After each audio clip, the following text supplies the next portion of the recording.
That's off. That's on. And the studio says that we're live. All right, I think we're good to go.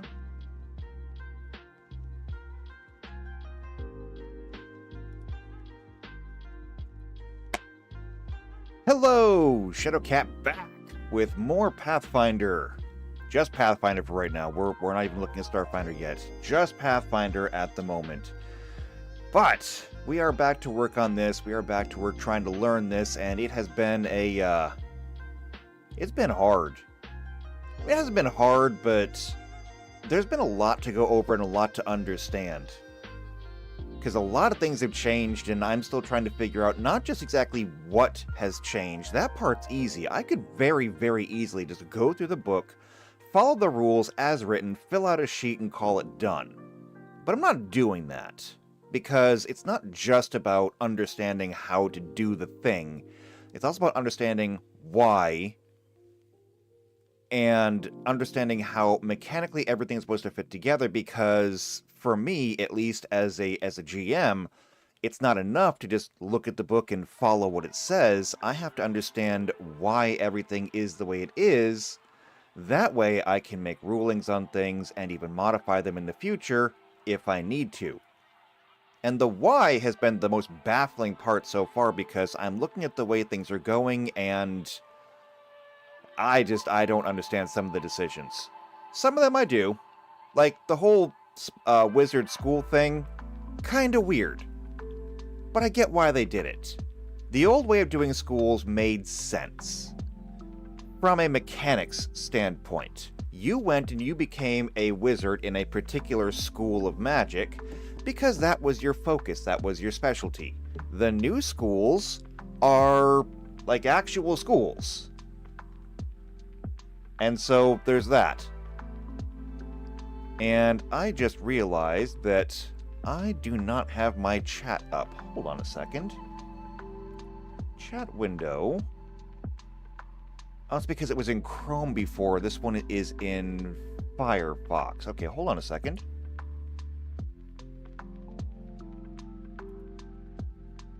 There we go. Now I got my chat back in. And Blizz is in. Hello, Blizz. Good to see you. I didn't want to leave you out. Okay, anyway. So, learning to understand things. And, you know, thankfully, I'm not alone in this. I do have people that are here, and they're learning with me. And I got comments on the last stream, extensive comments on the last stream. And once I got through the condescension in it, it did actually have some really good information. Like, for example, one of the biggest complaints that I had last time is that because wizard cantrips scale all the way up to level 20, that means that wizards at level 20 are throwing around these still just cantrips, but very, very large cantrips every single level. And why would you ever need a fighter or anybody else in the party when the wizard can use a cantrip to do 12d4 every single turn? Now that was truly something that was baffling to me, and there is a solution.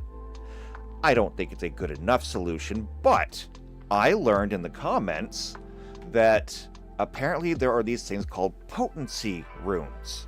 Now I don't understand potency runes yet, because I haven't looked them up yet, but apparently potency runes, very, very similar to how the proficiency works, where you have tiers of proficiency.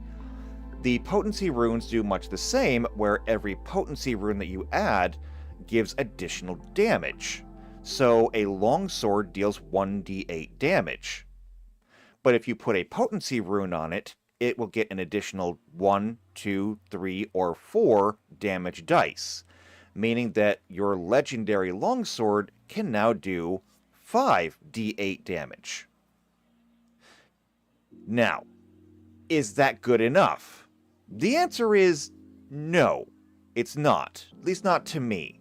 But it is getting closer. If a wizard's cantrip can deal 12d4 damage, and a legendary longsword can then do 10d8, or 5d8, excuse me, Well, 5d8 is essentially the same thing. Not exactly, okay? Just get off my back with the whole math statistics thing. It's not exactly the same, but it's kind of the same as 10d4. So we have a 10d4 sword, and we have a 12d4 cantrip. That is a lot closer. So we're going to get into things like that. I may even go through all of the comments that were left on it, because it seems like the best way to do that. And then we'll get into actually building our wizard properly. So, before we get into that, of course, if you're new here and you want to subscribe, please do that. I mean, I don't really chase subscribers, but, I mean, it's there. And sometimes it makes me happy to see the number go up. So, if you want to do that, you can hit the bell icon. That way you get notified every time these videos come out. If you know somebody else who's also into tabletop gaming, particular, just this, then go ahead and share this video with them. Otherwise, if you like me, you like what I'm doing, leave a like on the video. You can leave comments down below, but if you did that, might I suggest you go ahead and join us on the Discord. I'm always looking for players. We still have a very exciting Star Trek game going on right now, which just took a wild turn to the left, or right, I guess.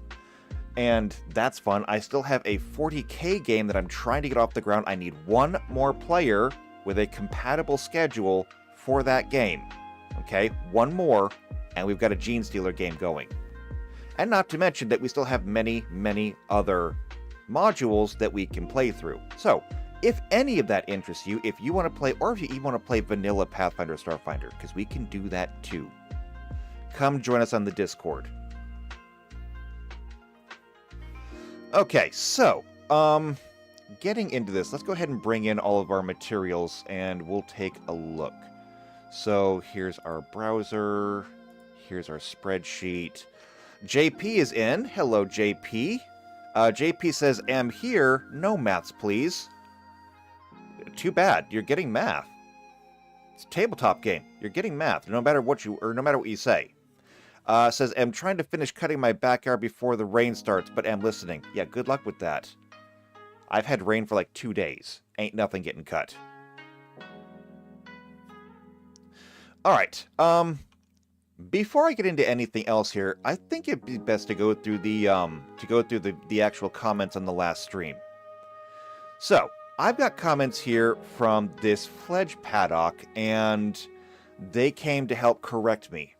They said, here regarding fighter damage scaling, spell and cantrip damage scaling, and earlier in ranting about proficiency in armor class, I've never seen someone jump so quickly to so many incorrect assumptions about a system for which they haven't yet read all the basics and do not understand the context in which the, yes, mostly larger than previous edition numbers exist.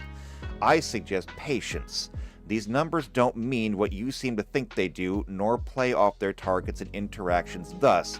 For instance, level 10 AC scaling is unremarkable against mid-level enemy attack scaling. Right there is where I'm going to stop for a moment to just point out that if both of the numbers scale to absurd degrees, then both numbers could also be nerfed in the same way to bring them back to reasonable numbers and change nothing. Hence why I said you could take the level out of the proficiency and it would be fine. You just have to do the same thing with the monsters.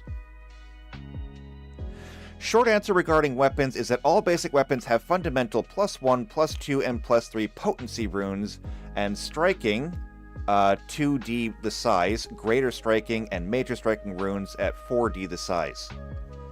So I guess if you were to combine, if those are different runes, if potency runes and striking runes are different, but you can combine them, you could get truly enormous weapons. So there's that. Add item bonuses to attack and additional dice count to damage rolls. These have the same cost and level and effects as their Starfinder 2e weapon quality tiers, which we haven't even looked at Starfinders yet, so I don't know anything about that. The potency runes also provide slots for property runes the same way that higher grades in Starfinder weaponry provides weapon upgrade slots. Again, we haven't looked at that yet. As for comparing fighter and wizard attack values and armor class values at level 10, I don't know why you aren't looking at attack bonuses of monsters from level 6 to 14, especially 10. nor the differences in armor proficiency between the fighter and wizard at level 10, rather than looking at their level 1 training listings. The reason I did that is because, quite frankly, whether I look at them at level 1, level 10, or level 20, the answer is still the same. We're adding our level 2 armor class, which means that it may as well not even exist. Both the fighter and the wizard get the same level bonus to their proficiency. Since they're the same, we can delete them, okay? Did nobody do math in school? When you're balancing equations, okay? If you have an equation where it says you've got 3x minus 2 equals 4y plus 2, you take like the 2 on either side and you just cancel them out. Because that's what they do. They cancel each other out. Now you just got 3x equals 4y. Now you can do basic math. So, since they both have the same thing, we can ignore it. And when we ignore it, what do we find? Yes, a fighter has expert training in armor, which means that anytime they wear that armor, they get a +4 bonus. Anytime a wizard also has training in unarmored. So the wizard gets a +2 if they're unarmored, meaning that a warrior or a fighter in armor gets a +2 bonus over the wizard. And that's it. Ooh. Okay. I feel like fighters should be a little bit more tanky than the wizards in that regard. Now, true, the fighter might invest more in dexterity. That will help boost their armor class up further. They will wear armor. That will give them another small bonus. And if you give them enough small bonuses, then sure, they might have a +6 in armor class over the wizard. I just feel like if you're going to do this, either make the armor better and get rid of the proficiency, or just make the proficiency better and forget the armor? Why are we splitting a value between two things here? I don't get it. So, I mostly commented the same thing that was just said, but then we continue. And it says that you came off very conclusive and damning for 2 hours. And by the way, I'm going to do it again for 2 more hours. Even if you somehow didn't mean to be, you still do in your argumentative and understandably ignorant reply.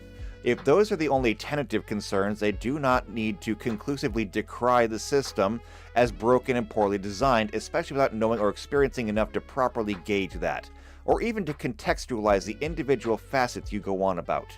At least we seem to agree that the seemingly inflated values of proficiency with level are not peerless as player statistics.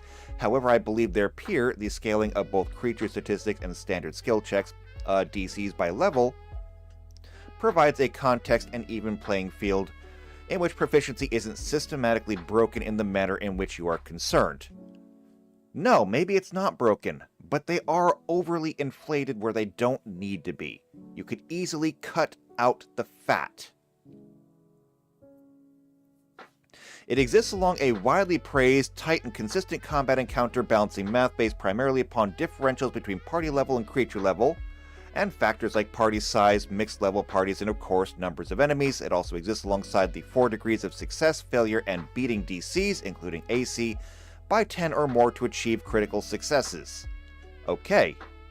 Now, I'm only tangentially familiar with this whole idea that if you exceed a roll by 10 or more, it is suddenly a critical success. I am not opposed to this. It's not really a thing that was in Pathfinder 1, but Starfinder 1 often had tiers of success. Many of the skill checks that you did, many of the abilities that you tried to use, first off, something that I actually thought was kind of nice in Starfinder is that if you failed a check by less than 5, often there was no consequence for it. And I did think that that was really nice. It wasn't simply a parody of you succeed or you fail. If you failed it by less than 5, there was often no effect. If you failed it by more than 5, then the negative effect took place. And some even had, if you fail this by 10 or more, it had a further problem. Likewise, Starfinder had, if you succeed by 5 or more, there was additional effect. 10 or more had an additional effect on top of that. I rather like that system, and so I understand what they're doing here with the whole if you achieve by 10 or more, you get a critical success. I disagree, however, that we should inflate the numbers to thereby facilitate achieving those critical successes, instead of just letting those critical successes occur naturally. If you want to invest that much into a skill, I think that you deserve to be rewarded for that and for your investment to give you your achievement, instead of just making it mechanical for everybody. It is kind of like, I hate to talk about builds, but sometimes you have to talk about builds. Crit builds exist for a reason. Some people like to play crit builds. They like to work on manipulating the odds to their favor. And while I never necessarily encourage trying to make specific meta builds, I do think that there needs to be a place for them for the people that want to do them.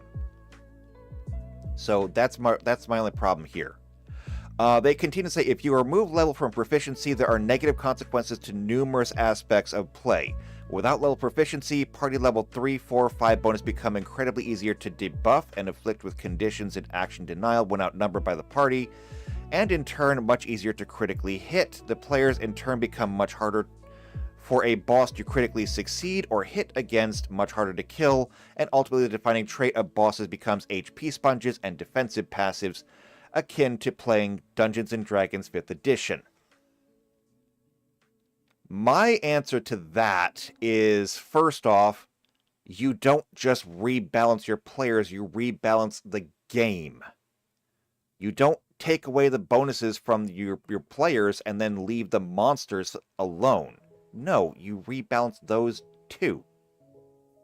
Especially since most of the monsters are probably, and I have to say probably because I haven't looked at the bestiary, going to use their challenge rating in lieu of their level, and probably add that to all their bonuses. So if you were to go to all of their skill checks, their attack bonuses, their armor class, everything else, and simply remove the CR from that, it would probably rebalance them too.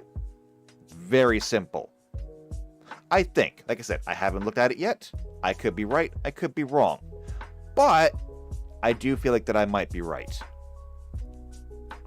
Also, if you're relying on making your bosses HP sponges, then you're clearly playing your bosses wrong, because I'm gonna be honest with you, my boss fights don't even have hit points. And I'm going to leave it there, because I don't want to give away all the magic.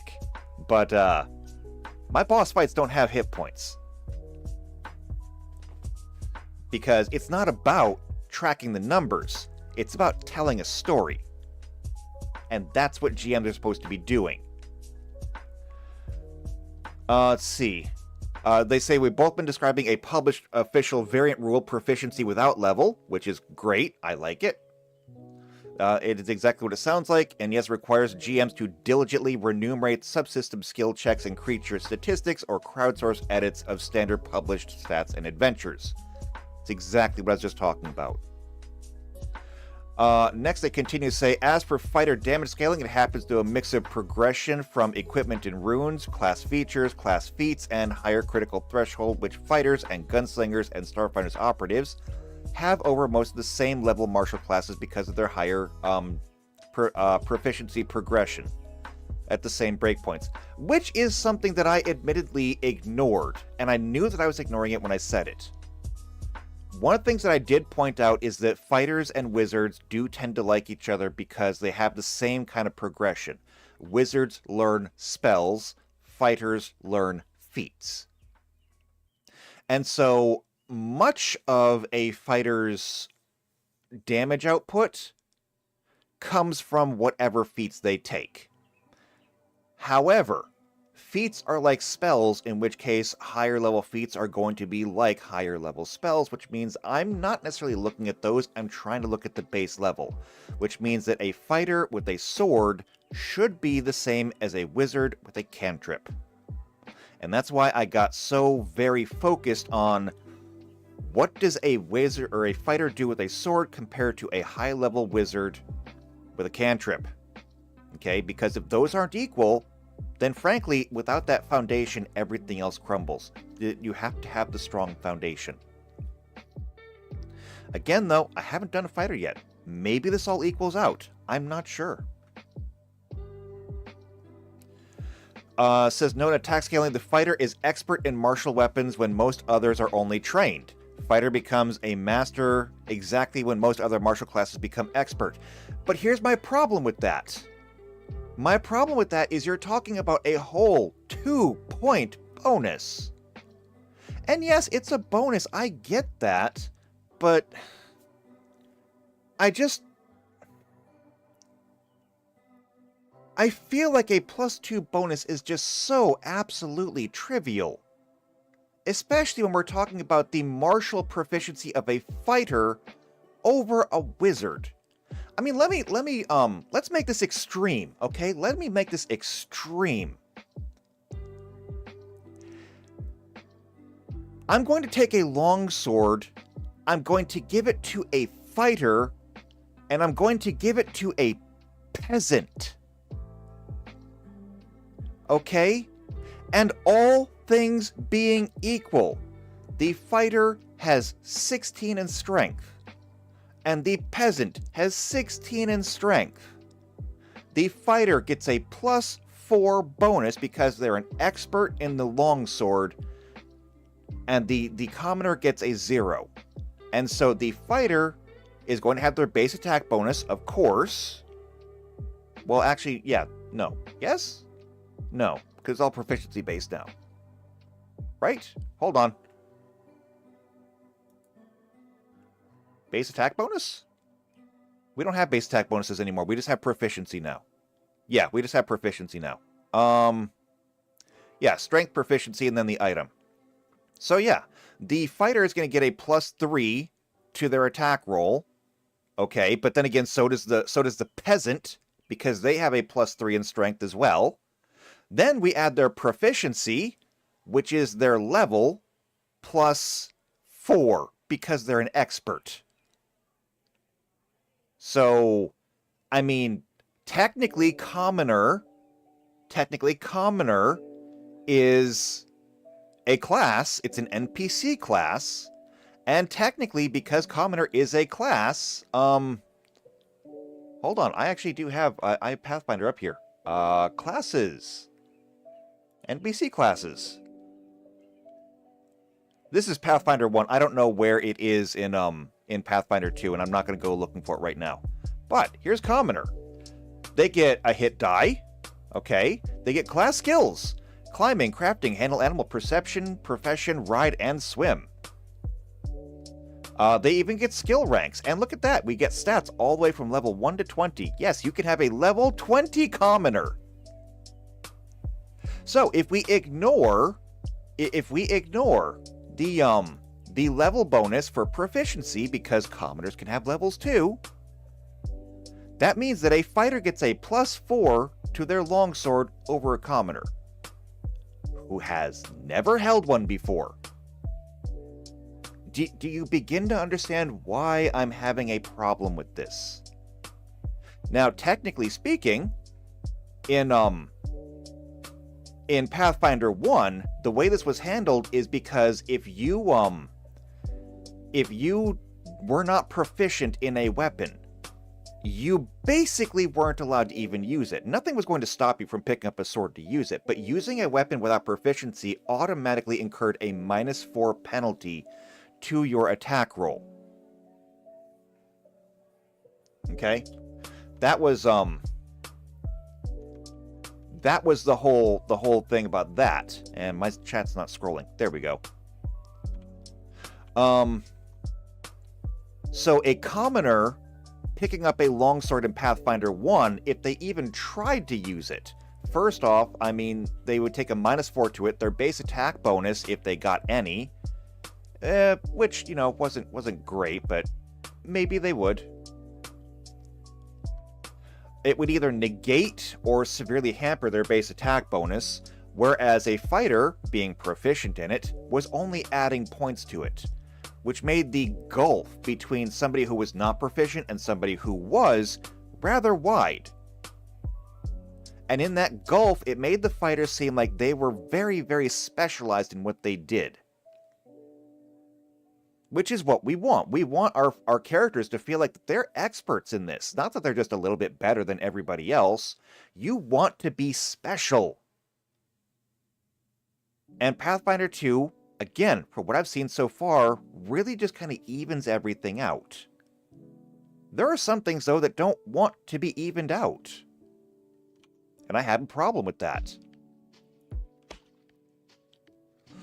Okay, this says the YouTuber Mathfinder, I haven't looked him up yet, but I probably should, has the Pathfinder 2 videos comparing martial to caster damage output and interrogating the grains of truth and false conclusions of prevailing subreddit posts about damage output, meta, and more.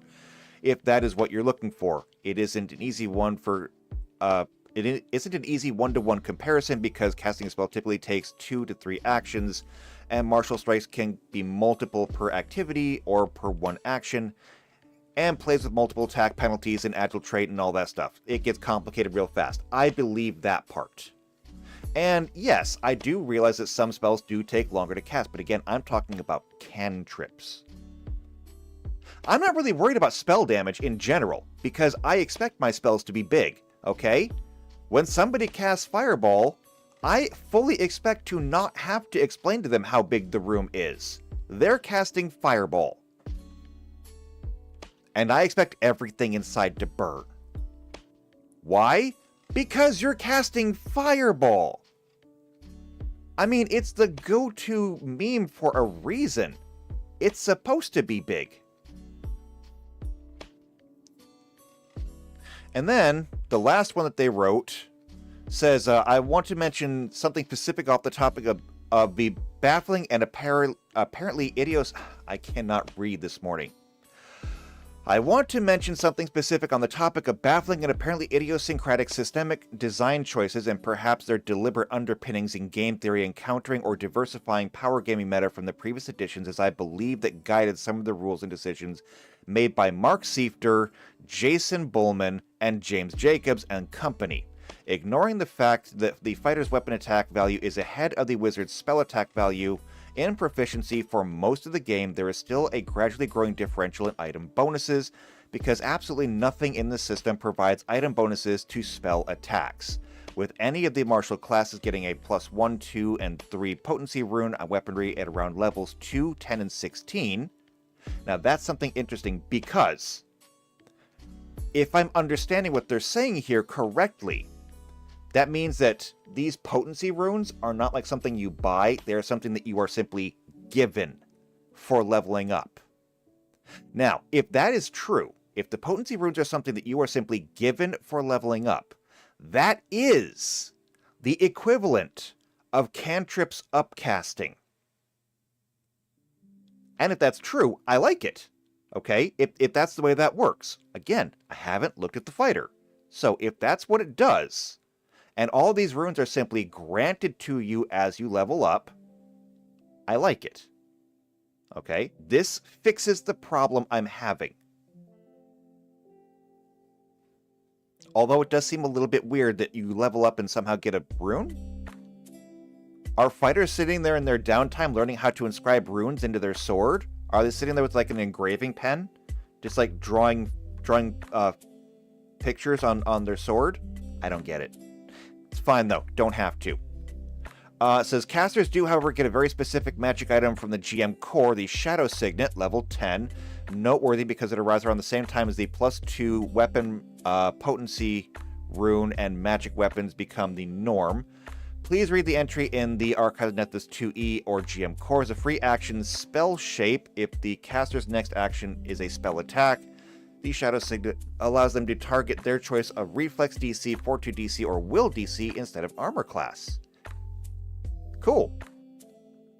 In my opinion, this is meant to overcome the 5 to 15 or mythic 20% differential of systemically never having a +1, 2, or 3, or the hypothetical mythic +4. It's not hypothetical, just make a +4. You're the GM, you can do whatever you want. You can make a +4 if you want.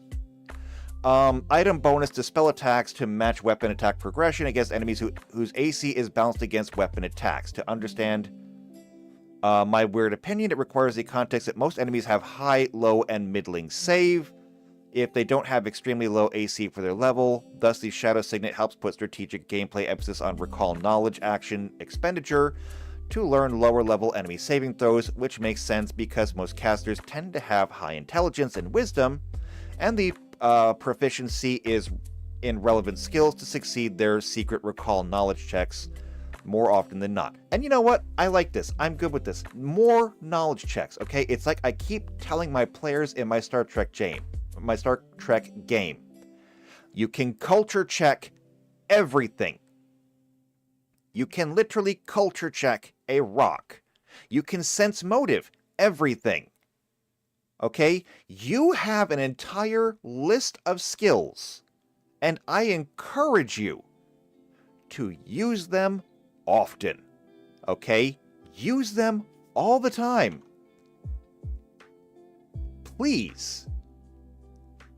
They are there to help you. Culture check a rock. It may have something that you need to know. Sense motive every person you meet.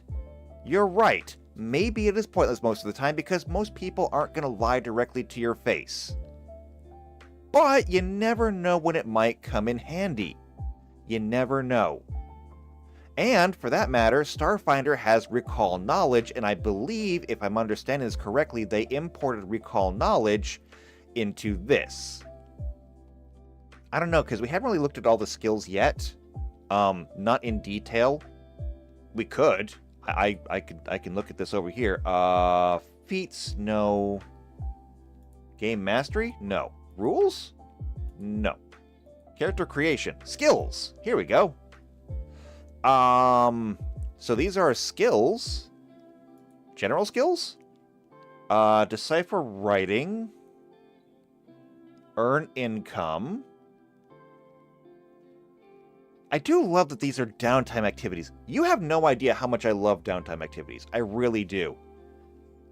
Because it solves a problem that a lot of previous editions had. And that was, what do players do when they're not actively in combat? Now, I always used to do that with my players in general because I did a lot of travel time. I would ask them, what are you doing as you're traveling? But Starfinder added actual downtime activities, and I love that they've made that into 2nd edition. Anyway, though, earn income. Identify magic. Learn a spell. Recall knowledge. Here we go. Yes, it made it in. Recall knowledge is a general skill for everyone. And the skill uses, it lists them right here. Arcana, crafting, lore, medicine, nature. And nature is going to give us knowledge about fauna, flora, geography, weather, the environment, occultism, planes, religions, and society. Perfect. I love it. And that's recall knowledge. Yeah, it's untrained. Yeah. This is fantastic. All right, so I love that that's come back. And PC's in. Hello, PC. Good to have you here. I'm still ranting about comments. All right, so again, they point out here that you can use your recall knowledge to get information about the monsters that you're fighting, and then use that to better hit the monsters that you're fighting, which is great. I love it. Again, this doesn't necessarily negate anything that I said before. It does say here that, so I believe the designers made a deliberate choice to avoid ever needing to grant spellcasters item bonuses to spell attacks in the same way it granted fighters. People have asked Mark Seifter about the consequences of adding such things with homebrew. I can't remember exactly what he said to caution them, but I'm pretty sure it vaguely alluded to removing access to common Shadow Signet Ring. I don't know why Shadow Signet Ring doesn't have a Starfinder counterpart and immediately reprinted in Starfinder 2E, and I'm annoyed by that. It seems necessary to keep offensive casters balanced at levels 8 to 20. I can't comment too much on that, but I can understand exactly where they're coming from. My biggest problem, though, was the fact that, fighters and wizards are just... Without the understanding of all the runes, and I still don't fully understand all the runes, but my concern was that fighters were becoming irrelevant, and I want my fighters to stay relevant. The only way that happens is to either lift them up, or to bring the wizards down. And, in general, my opinion is that we should always be lifting things up, but if we're just inflating numbers for numbers' sake, I don't agree with that. Okay, so that's the comments that I got last time. There was some good information. There was a lot of condescension, but you know what? I'm tough. I'll suffer through it. So, with that, we'll get into rebuilding my wizard and see what we can learn, because today we're going through a lot of feats, which is going to be a little bit difficult, but also a little bit interesting because there are so many feats in this game. It is insane. What did we say? There's like 5,700 feats? But they are weirdly categorized. And when I say weirdly categorized, I mean that in the best way. Because there are like 5,700 feats, but when we look at this and it says a skill feat and a wizard feat, well, wizard feats are literally right here at the top of the page. And skill feats are literally right here under feats. And there's 337 of these. However, we can sort them by whatever we need. Like, for example, there's nature feats here. I'm a wizard. For what do I need nature feats? I didn't put any points into nature, so I can just ignore... I can ignore those. I can literally just sort through whatever it is that I happen to need, and this is a wonderful, wonderful feature. Also, JP says, earn income is when you have access to a crematorium. Need a button for a rim shot.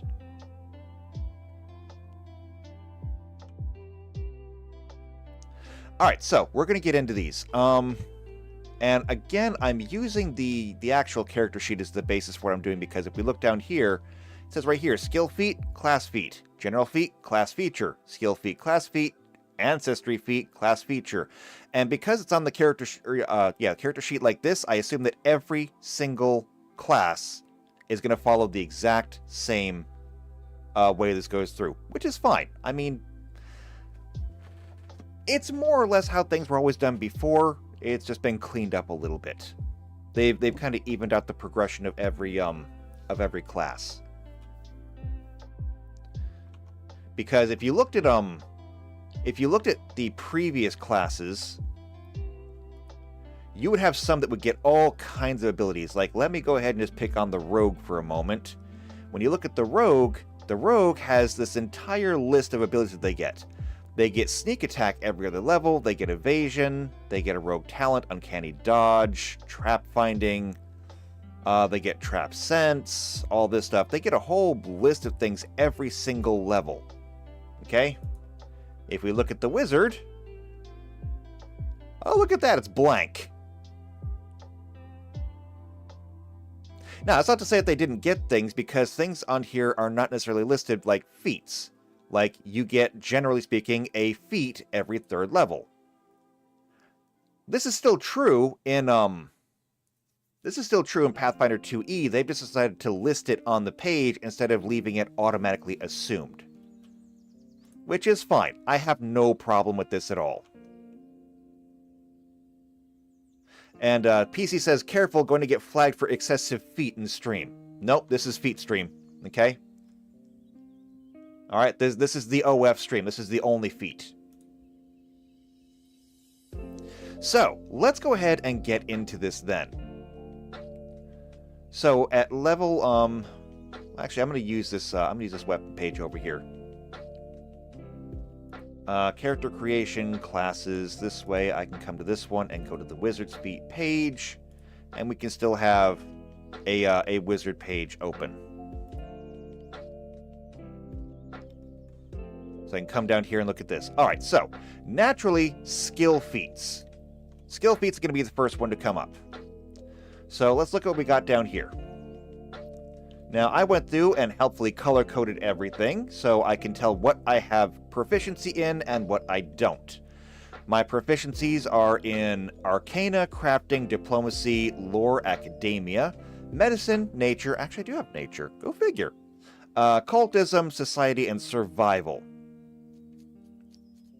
So, naturally, for a skill feat, we're going to want to look into one of those, and since Arcana is far and away my strongest, I should probably be looking for Arcana. And again, this is where I think this web page is really nice, because I can just click on Arcana, and we go from 337 results to 11.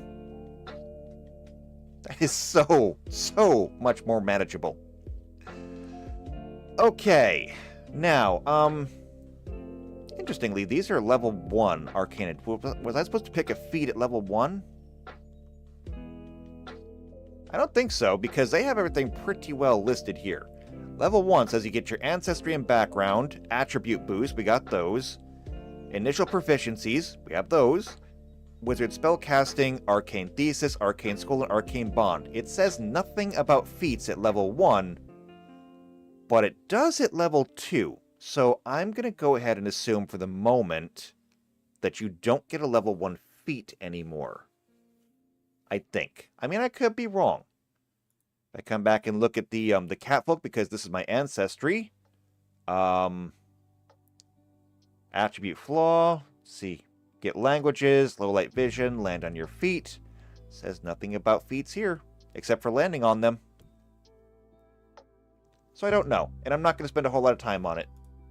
We're just going to start with level 2, and we're just going to start looking at them, which gives us, access to 8 of the 11. Alright, so, Arcane Sense can cast Detect Magic at will as an Arcane Initiate spell. Quick Identification, identify magic in 1 minute or less. Recognize Spell, identify a spell as a reaction as it's being cast. I gotta be honest, you could always do that in Pathfinder 1, but nobody did because, frankly, if a fireball is coming at you, I don't think you really need to identify exactly what kind of fireball. It is a little bit more useful when it comes to things like enchantment, or illusion, or stuff like that. But most people just say, you know what, I'm not going to counterspell this or anything, so I'll just deal with the consequences instead of trying to head them off. Different natures, though, for different casters. Reveal true nature. You attempt to get a creature to do as you wish by threatening them with your knowledge of their true name. Wait, is that how we trained wolves? Let's see. Trick magic item. Activate a magic item you normally can't activate. Assure identification. You rarely misidentify an item. Eye of the Arc Lords. The Arc Lords of Nex have achieved a unique mastery in magic. That requires you to have Arcane Sense. Magical Shorthand. Learn spells quickly and at reduced cost. So those be our options. What can we take, though, because everything has prerequisites. For example, Magical Shorthand requires an expert in Arcana. Got that. But expert in Nature, Occultism... Oh, or expert in Religion. No, never mind. It's not all of them, it's an or. Yeah, we could totally do that. I'll take Magical Shorthand, I love it. Alright, so... For a skill feat... Magical... Shorthand. And once I learn enough spells, I can simply conjure Magical Shortcake. And everybody loves shortcake. Alright, well, that's good for that. Then we look into wizard feats. And what do we have here? Oh, that's right, 54 of them. That's okay. We have level restrictions. That's going to make this a lot easier. Because while there's 54 of them, there's only about maybe 10 that we can actually access right now. So first off is Counterspell. When a foe casts a spell and you can see its manifestations, you can use your magic to disrupt it. Now how we're doing that, I don't know. How does Counterspell work in this one? Counterspell in Pathfinder 1 was so absolutely convoluted that nobody wanted to. Counterspell. When a foe casts a spell and you can see the manifestations, you can use your magic to disrupt it. You expend a prepared spell to counter the triggering creatures casting the same spell. You lose your spell slot as if you had cast the triggering spell. You can attempt to counteract the triggering spell. This feat has the trait corresponding with the tradition of the spells you cast: Arcane, Divine, Primal, or Occult. So, you need to have a feat then, I guess, to do it, whereas it used to be a universal ability.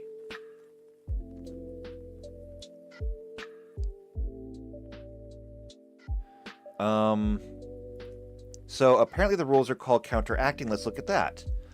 When attempting to counteract a check, add the relevant skill modifier and other appropriate modifier to your check against the target's DC.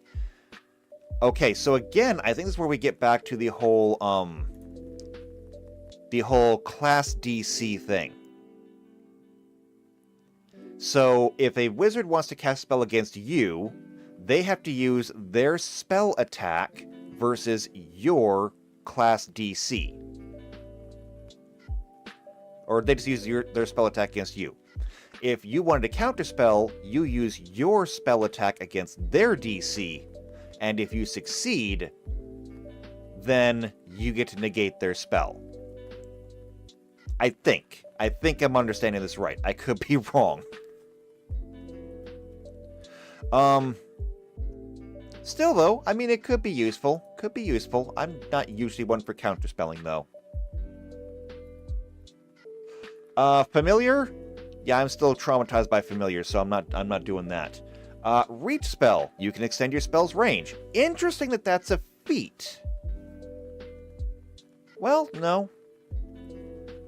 I guess that means that they've probably folded all the meta magic in here then. So all the meta magic has become wizard feats.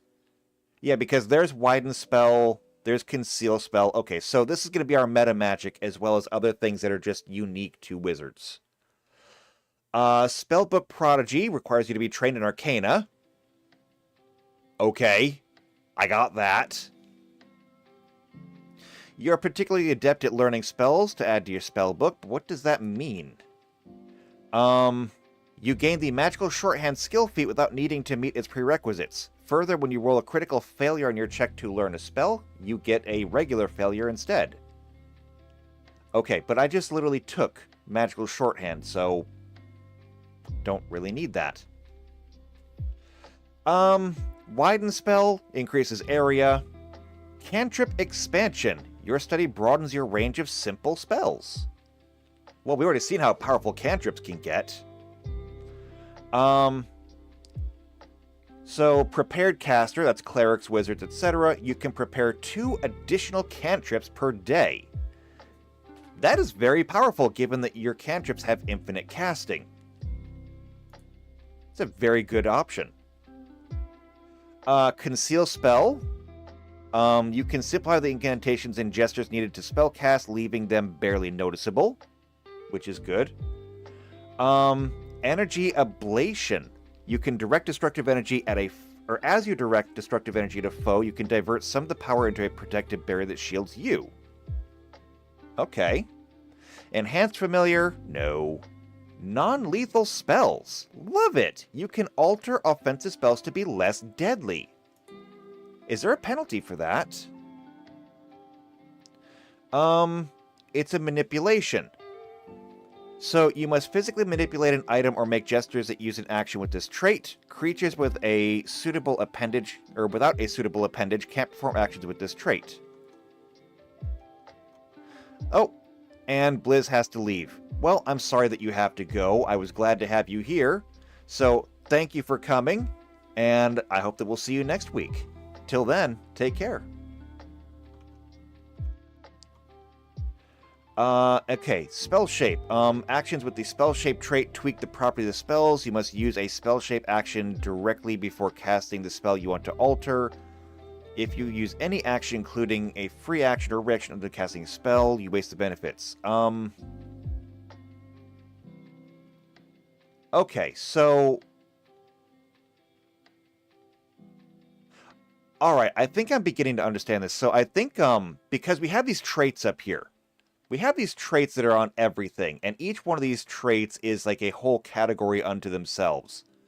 I think that a spell needs to either have manipulate or spell shape on it in order to be rendered non-lethal. Which, over here, we can see what non-lethal gives us. Oh, actually, it's a whole category of things. Okay, that's fine. I think I understand it, though. I think I do. Bespell strikes. It's level 4. Never mind. We can't get that. Alright, so if I had to pick one from here, I'm taking Cantrip Expansion.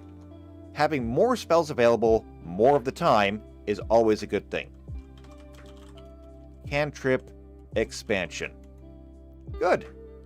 So, when I get 2 spells, eventually, probably not going to be today, when we start picking spells, I'll get to prepare more of them. Alright, level 3 then. So level 3 gives us access to second rank spells. I hate calling them second rank. I liked it when they were just levels of spells. But sure, okay. The difference is like a level I think you have to actually reach. A rank you have to qualify for. That's what bothers me. It's not necessarily that they're any different. It's just the terminology I think implies different things. It's almost like you need a license to cast a second rank spell. Okay?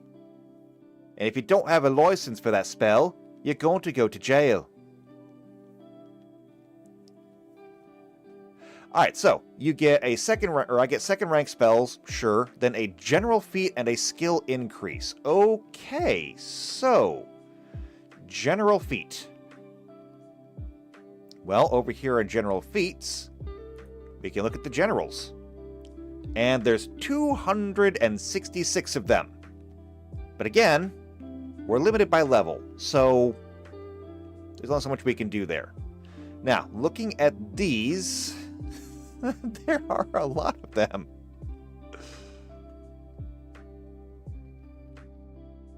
Load the remaining 216. Okay, here's level 2s. Level 3s. Okay, here we go. Here's level 3s. There's so many to go through, and I'm gonna look at like the prerequisites and skip over the ones that are just not even worth my time to look at. Like, well, I don't know yet. Like, oh, okay, here. Trained in warfare, lore, or trained in athletics. Whatever it is, we can ignore it, because I don't have either of those. Alright, so acrobatic performer. Trained in acrobatics, we're not. Acupuncturist. Trained in medicine. You studied medicine through which ki flows through the body. I don't know what it does. You spend a day studying an ally and attempt a medicine check to improve their ki against standard DC for your ally's level. The ally is then immune to all uses of acupuncturist for a week. Okay. Not useful for my character. Additional lore. Become trained under the lore category. Sure. Adopted ancestry. Gain access to ancestry feats from another ancestry. That's good for everybody. Alchemical crafting. Craft alchemical items.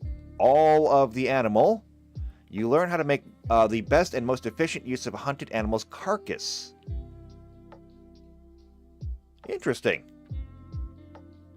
Choose a larger corpse of an animal that died within the past day. While using survival to subsist near the carcass, you always receive enough food for yourself and one additional medium creature, using up the meat from that carcass to do so.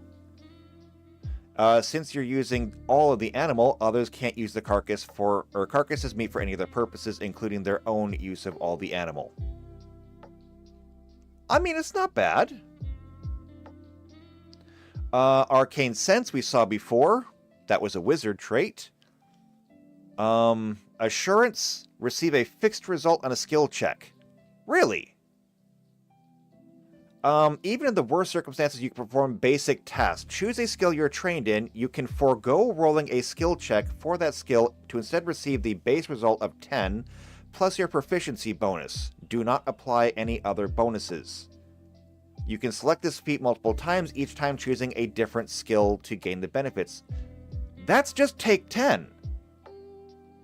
So Take 10 is not a universal skill anymore? That's weird. So not everyone can take 10 now. Okay. I'm not sure how I feel about that. I was rather happy with Take 10 and Take 20 rules. Huh. I gotta think about that one for a while. Bargain Hunter. Earn an income by searching for deals. Battle Medicine. JP says, kind of taking away the rolls. Well, I mean, Take 10 and Take 20 are there specifically to take away those rolls when you need, or when they're really kind of inconsequential. See, here's the thing. There's a general rule of thumb for Take 10 and Take 20. Take 10 is generally something that you use when you know you're going to succeed, okay? Like, if you know that something is well within your ability to do something, and the consequences are not going to be harmful, Take 10 is always a good option.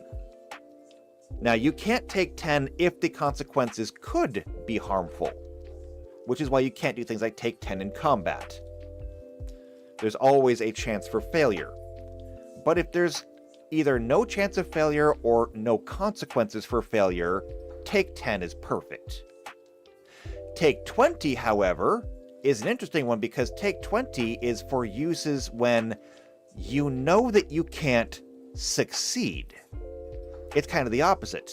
If you know that you require a natural 20 to succeed at something, you take 20. Now, per the rules, in taking 20, you are automatically taking a 1 first, and so you have to consider what are the consequences for failure. If the consequences for failure in something are you could die, then you don't want to do that, because you will die before you succeed. But instead, we simply measure how long is it going to take to achieve your goal.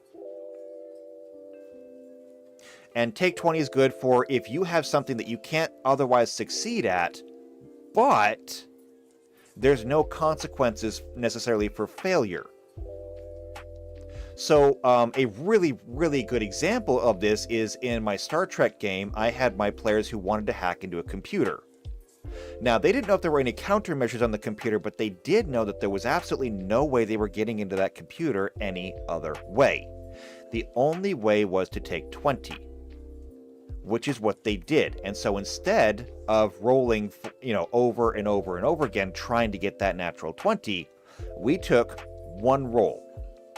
And I said, all right, you're going to roll your computer check, and we're going to subtract your check from the DC, and the remaining number will be the number of minutes that it takes for you to actually get through this. Because remember, rolling a die, making a skill check is 6 seconds. Okay? It's 1 round. So, by turning the skill check minus your check into minutes, we can successfully not just replicate how long is it going to take you to get into this system, but the better you roll, the less time it takes. Taking 20 is fantastic for things like that. And I'm a little sad that my players don't use it more often because I do think that it's an underused skill. I don't even know if that exists in Pathfinder 2 now. Especially since, assurance is here. Am I going to find a higher level assurance later on? Actually, let me check this. Let's see. Assurance leads to automatic knowledge.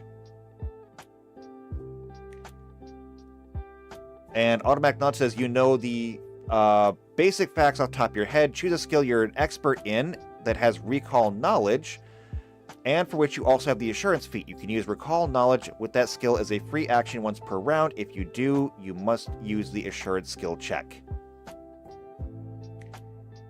So, yeah, there you go. I don't know if Take 20 is going to be in there later on, but it'll be fine. All right, what else we got? Battle Medicine. I'm not interested in that. I'm just really going to look at the ones that I'm interested in. Bon Mot. You launch an insightful quip at a foe, distracting them. The bard's going to be pissed. Breath Control. Hold your breath longer. Canny Acumen. Become an expert in a saving throw or perception. Good. Catfall. Trained in acrobatics. Treat falls as if they are shorter than they are. I already have that. It comes naturally. Charlatan. I'm not trained in deception. Charming Liar. I'm not trained in deception. Combat Climber. I'm not trained in athletics.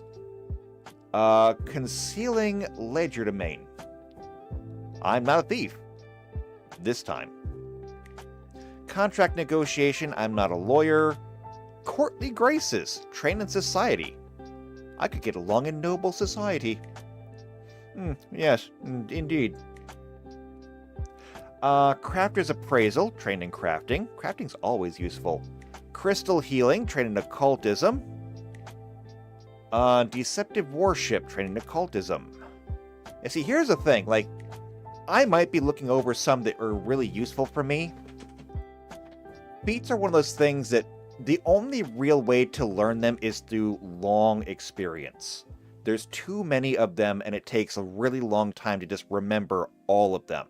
I have a pretty good knowledge of all of the feats in Pathfinder 1, but I've been doing it for years. And so walking into here, yeah, I really have no idea what any of these intrinsically mean, and the summaries are not always great.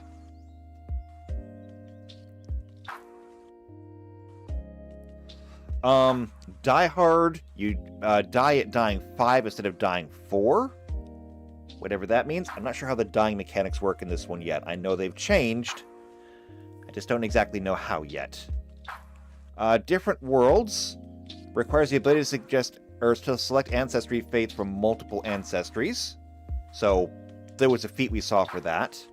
It was adopted. That's right, adopted ancestry. Let's see. Dirty Trick. Dubious Knowledge. Trained in a skill with recall knowledge action. Okay. Experienced Professional.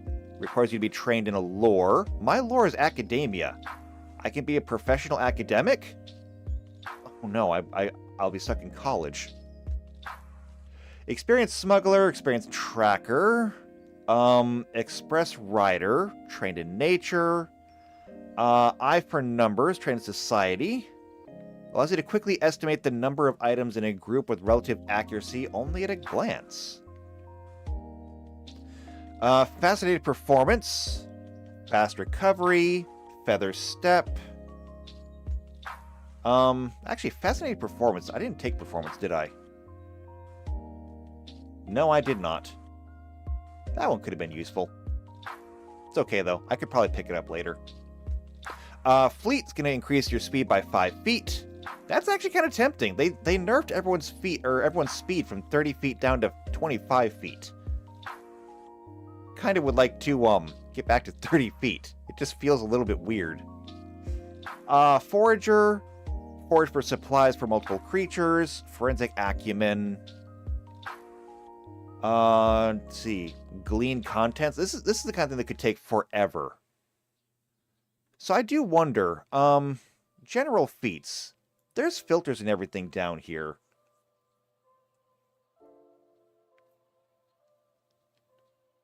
Let's see, actions and cast time.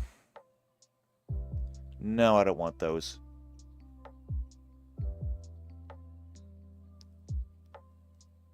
I kind of feel like I should pick like something that I just want to do. Like we've already looked at Arcana before. I could pick a different skill maybe to look into and just kind of kind of cut this down a little bit. Or maybe general no skill.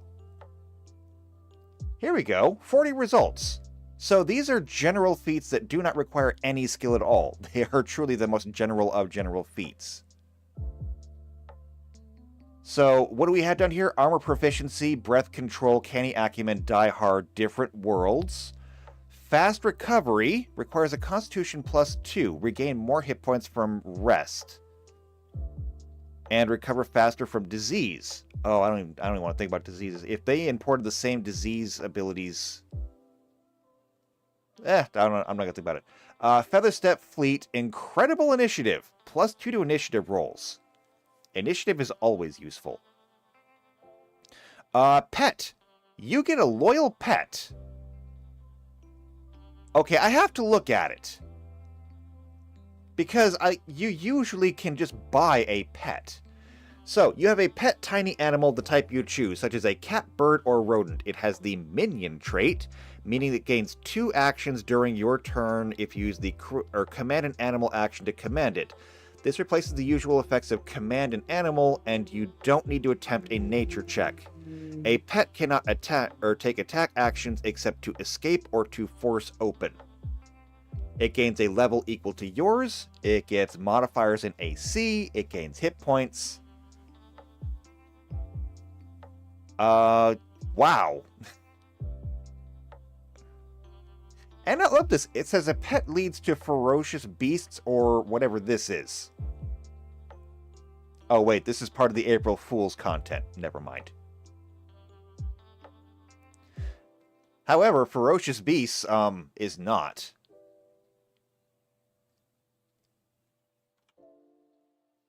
Let's see. JP says pet versus familiar when it dies. I don't fully understand kind of what the point is. I guess if you just want a pet. It says that it's a minion. It has the minion trait, but I don't necessarily know what the minion trait is. And I wonder... Hold on, wizard feats. Let me go back to familiar here. Because... you gain a familiar. Hold on. Now, familiar abilities. Let's see. Accompanist, alchemical. No, I don't care about those.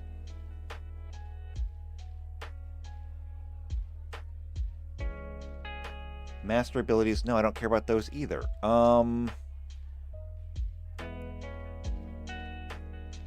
Full rules on familiars. Do they qualify as minions? Or is familiar its own thing? Familiar is probably its own thing. These probably don't count as minions. What if I look at companions? Ah, see, here's minions. So, minion are creatures that directly serve another creature. Your minion acts on your turn in combat once per turn when you spend an action to issue commands. For an animal companion, you command an animal. For a minion that's a specific spell or magical effect, like a summon minion, you sustain the effect.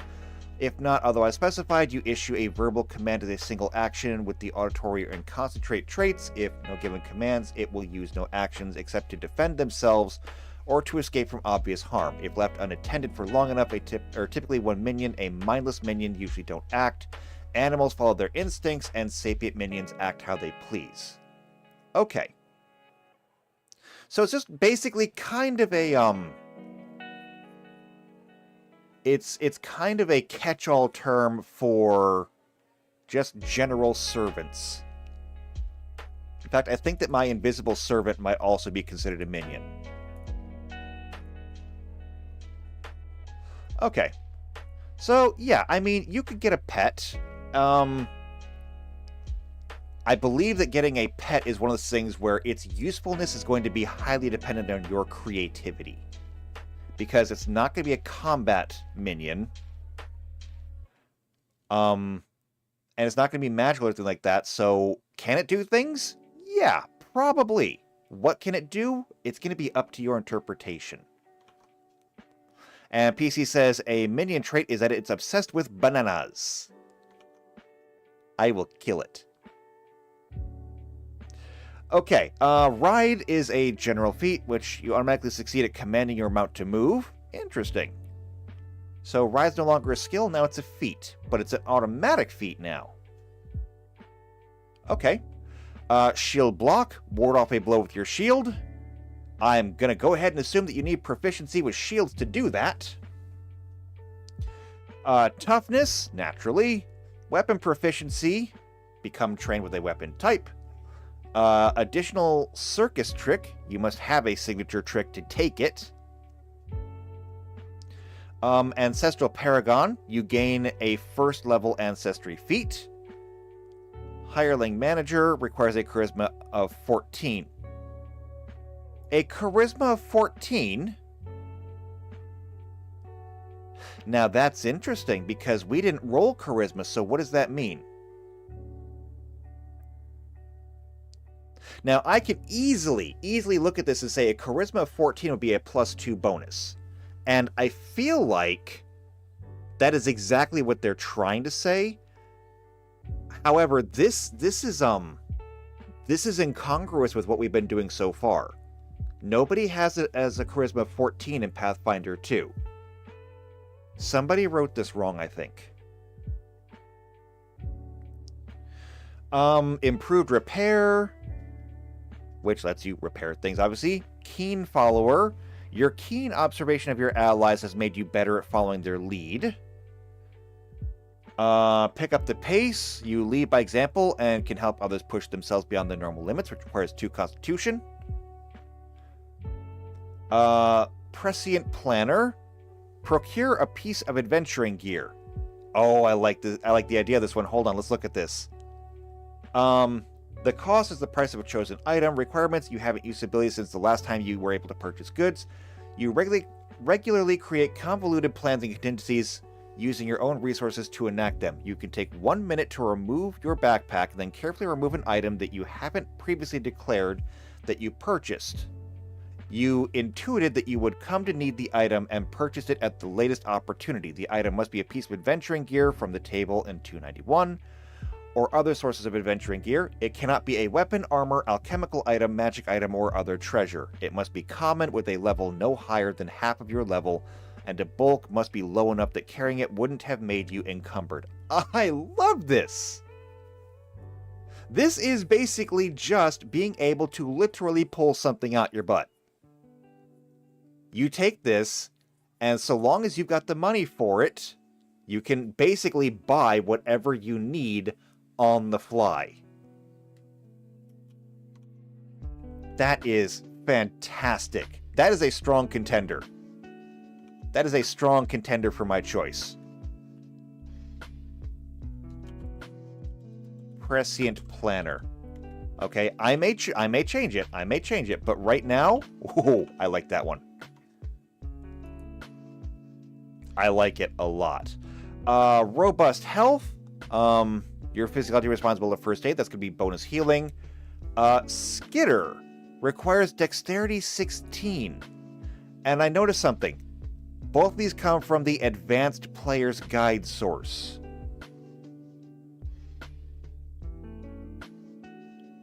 Which is interesting because this is from Paizo themselves. So it's like they made 2nd edition and then they ignored their own rules. It's kind of weird. Steal your resolve. Regain stamina points equal to half your maximum. Okay. Thorough search. You take time searching to ensure you find everything. Untrained improvisation. Become more adept at using untrained skills. That's always useful too. How much? You've learned to handle situations when you're out of your depth. Your proficiency bonus to untrained skill checks equal to your level minus... your proficiency bonus to untrained skill checks is equal to your level minus 2. This improves to your level minus 1 at 5th level, and your full level once you hit level 7. This does not allow you to use the skill's trained actions. That's actually really cool. That's a really cool one too. I like that as well. I'm just going to start kind of making a list here of traits that I want.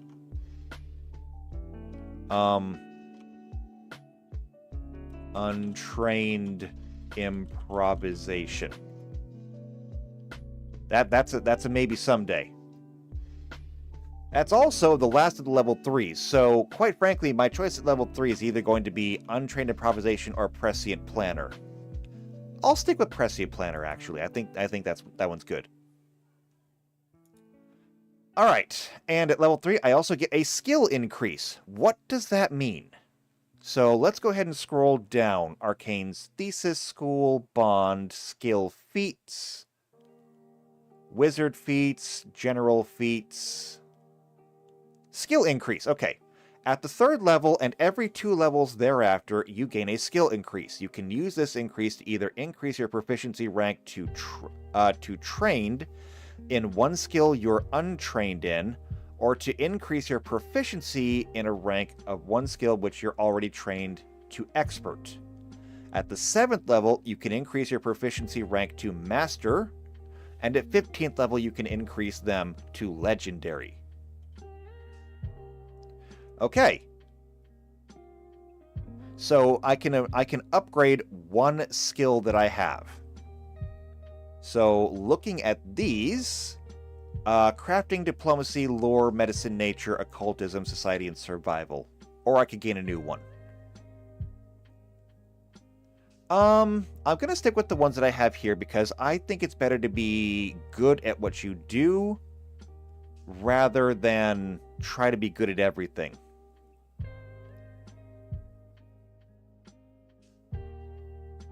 If I had to pick one of them, though, I think that I would upgrade my diplomacy. Why? My crafting is already good. My lore is already good. Medicine, hopefully, can be mitigated with, being intelligent. Nature and survival, same thing. If you can prepare, then you should be fine.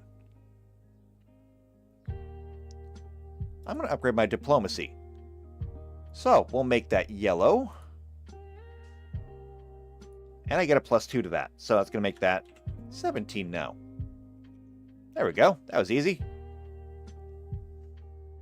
Now, level 4.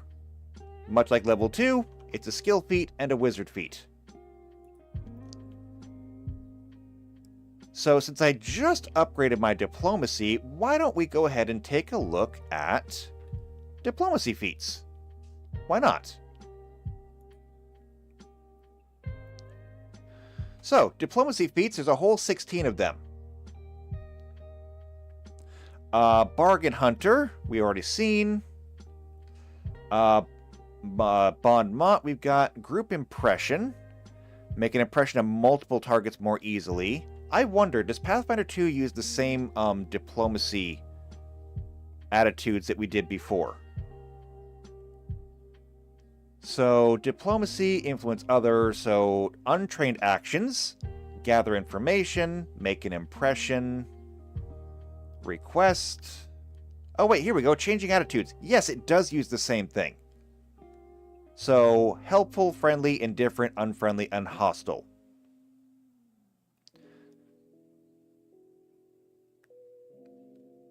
So, perfect.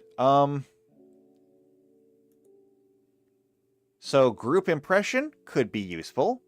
Hobnobber, gather information quickly, no cause for alarm, reduce a frightened creature's condition values. Let's see, encouraging words, eyes of the city. Let's look at something more our level. So, Oryx headed. Your words and body language can subconsciously unsettle orcs. It's a little too niche for me. Half-truths, I don't have deception, so I can't do that. Gladhand, expert in diplomacy. I am now an expert in diplomacy, so that's an option. Make an impression on a target you just met. Other things. Discreet inquiry requires an expert in diplomacy. You are subtle in your efforts to learn things that you need to know.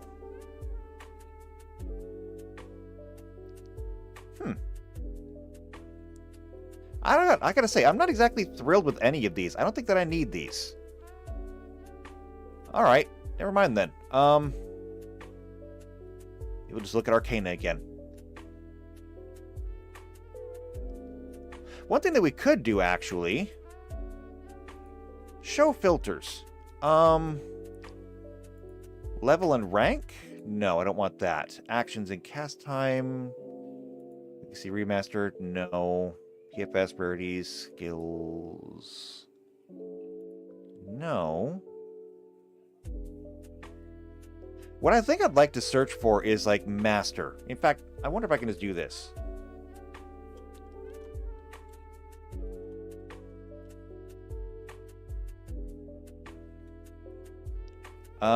There is one that requires you to be a master in Arcana, but that's not till level 7.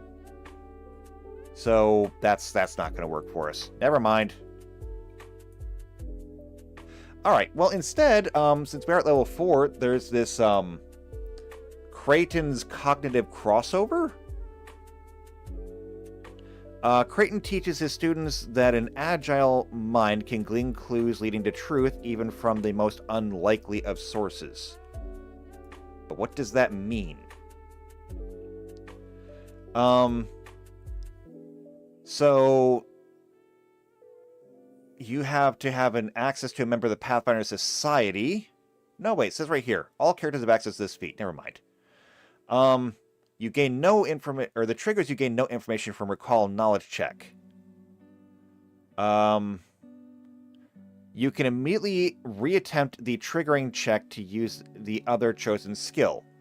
When you gain this feat, choose 2 of the following skills. Arcana, Crafting, Lore, any, Medicine, Nature, Occultism, Religion, or Society.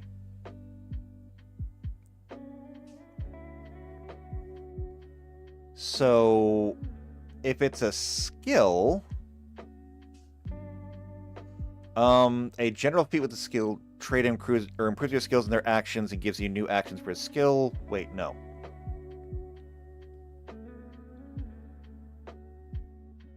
I'm not exactly sure what this means.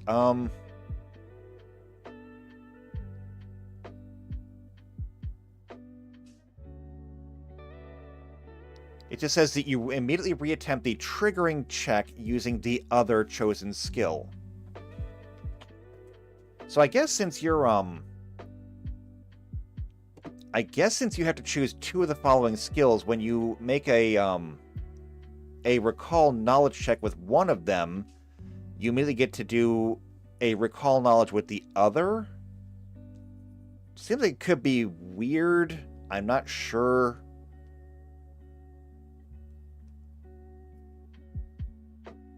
Because it would mean that you would need to think of what kind of synergy do these have. Like, for example, if I were to choose occultism and religion, that could work.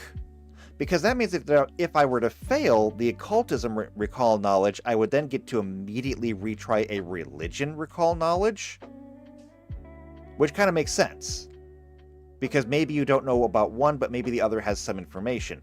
However, if I were to pick, say, Nature and Crafting, or Arcana and Society, depending on what I'm using it on, that could be really, really just useless. I'm not sure how I feel about that one. I'm not really seeing anything in here that I particularly want. Alright, well, let's look at something else then. Since Arcana and Diplomacy are kinda out, what about Lore? So Lore has a subcategory, and those subcategories might be really important. But here we go. So here's for Lore. Armor Assist, trained in Warfare, Lore, or Athletics, so that's a no. Legal Lore, Experienced Professional we saw before. Actually, I'm going to start at the bottom of the list here. Efficient Explorer, trained in lore about specific terrain. That's not us. The same thing with Ambush Tactics. Gambling Lore, no. There's Unmistakable Lore, which requires us to be an expert. We are only trained. Expert in warfare lore, expert in warfare lore. Wow, there's so many warfare lores. No. Wow, a lot of these feats are just kind of useless. Experienced professional, though? Yeah, maybe. Kind of feel like I should be taking a different lore, though, because that means that I have to make money, as an academician? But what if I don't want to teach? I might look at a different lore. But you know what? I think it's a good one to take. So, experienced professional. Which seems like a little bit of a low one, but every character should know how to, every character should know how to make money.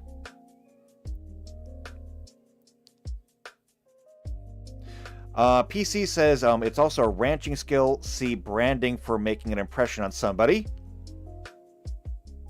Okay, yeah, that will make an impression. Also says, what about brother lore? I mean, brother lore is in a different game. Okay, different setting. He's not going to show up for a few thousand years. Also, I think he's busy with the Borg these days. But I could be wrong. Okay, so that takes care of the skill feat. Then we need a wizard feat. And so looking at these, we'll come down to 4. And we'll just look at those for right now. Bespell strikes. You siphon the energy into, or siphon spell energy into one weapon you're wielding, or into one of your unarmed attacks, such as a fist. Now, interesting. That almost sounds like a Magus ability. So you siphon spell energy into a weapon you're holding or one you're unarmed attacks until the end of your turn. It deals an extra 1d6 force damage and gains the associated traits if it didn't have it already. If the spell dealt a different type of damage, the strike is that, or deals this type of damage instead. So, okay, for an oracle, your strikes gain the divine trait. For a sorcerer, they get your bloodline tradition. For a wizard, they gain the arcane trait. Okay.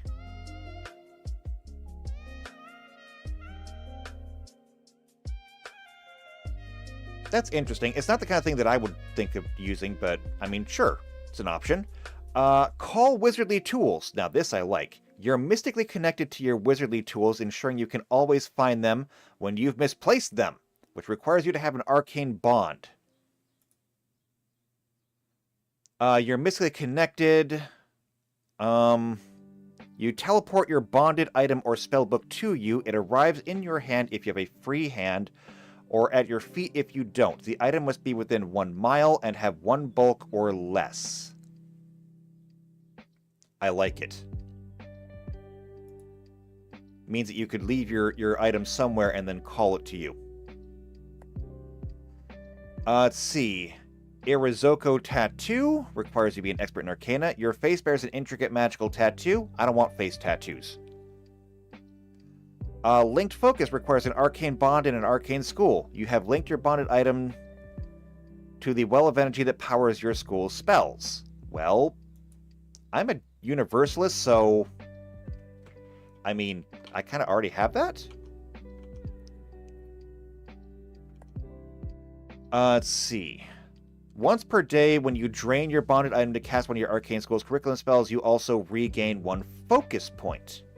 Interesting. And we use focus points to cast our focus skills. For me, that would be the Hand of the Apprentice.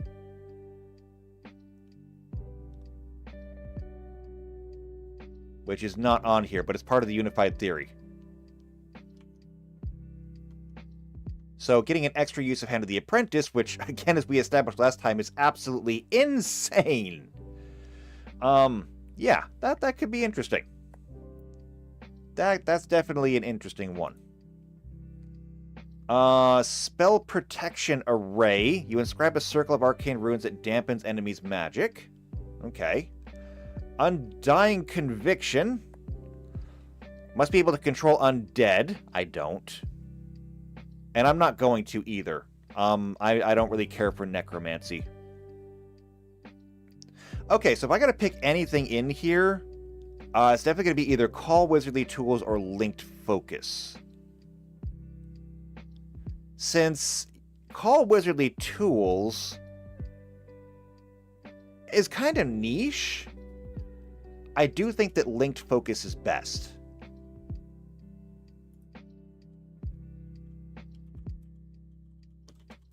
Linked Focus. And wait, am I missing something? Because we did Prescient Planner. What did I miss at level 3? Level 3. Oh, was the skill increase. Never mind. Never mind. It's fine. Actually, that kind of reminds me. What was on the sheet then? Remaster. Let's see. General feat, class feature. Oh, class feature. Class feature. So,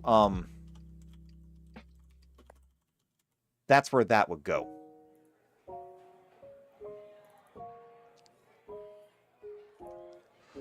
Okay. So, getting back to this, then we get to level 5, which is going to be, well, there's a lot of things here, actually. 3rd rank skills, so 3rd rank spells. Then, we get an attribute boost. So if we scroll down here, skill increases. Attribute boost is not listed here. Is it up here then?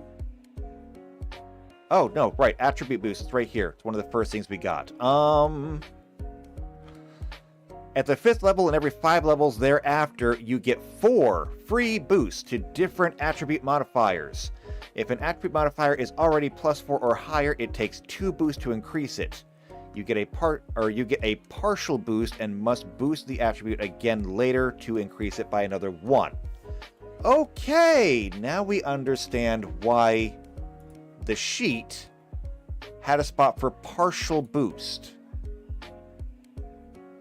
If it's checked and you add another point, you get another point, and you uncheck that. Alright, so I get 4 points to spend over here. My intelligence is already at a +4. I would put them in there again, except that in Pathfinder 1, you needed to have a high enough intelligence in order to cast your spells, and that doesn't seem to be the case in Pathfinder 2. So instead, what I think that I will do is I'm going to put another point into Dexterity, Constitution, and Wisdom, because those are all going to be my my saves. So +3, +2, +2, and then by adding Charisma, I could increase my other abilities. I'm gonna put the last point in Dexterity. I'm gonna put the last point in Dexterity just because that's also my armor class. And yes, I realize that my armor class is going to be kind of insane just because it's going to be proficiency based and all of that stuff, but yeah. It's going to be a lot.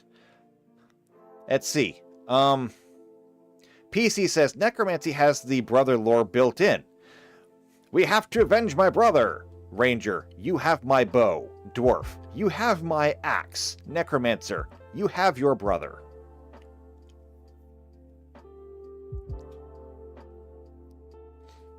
It's funny.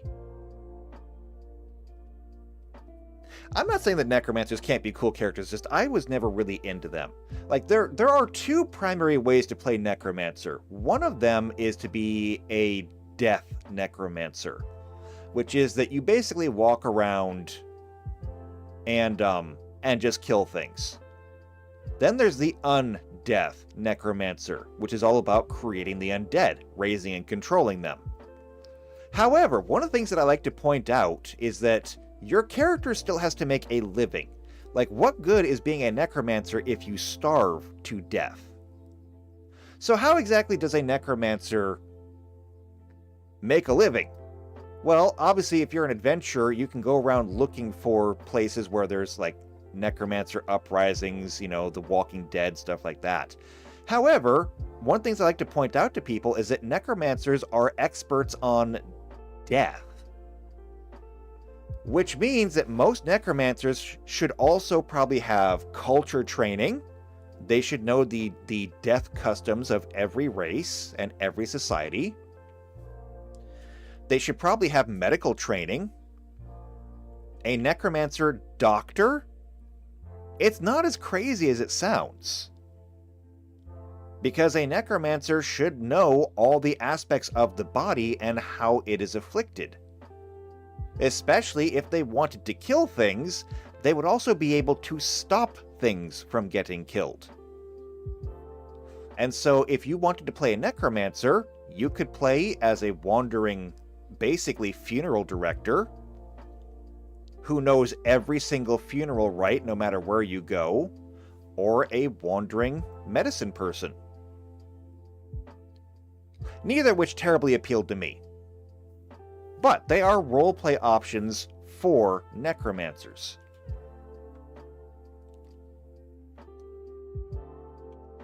Alright, so that takes care of the ability boosts. An ancestry feat. So for me, I am a catfolk.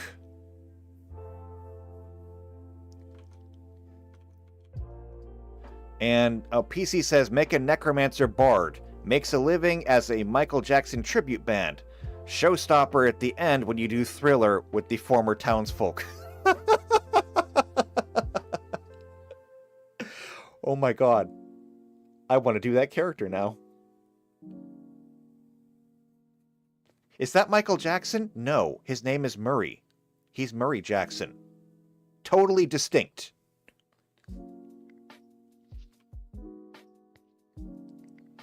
Alright. Feats. Catfolk feats. There are 30 of them. Wow.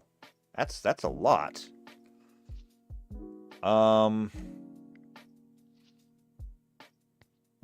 It says it's showing 30 out of 30. It literally says 30 out of 30 right there. Oh wait, here we go. Okay, no, never mind. There was still more to scroll down. Okay. We're level 5, so we're only getting from here on up.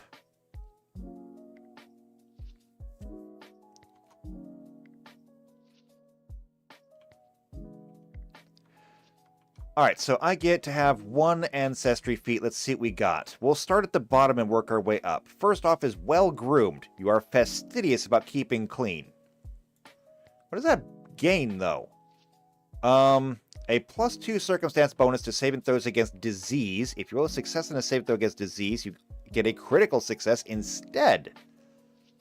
If you have a different ability that would improve the save in such a way, if you roll a critical failure on the save, you just get a normal failure instead.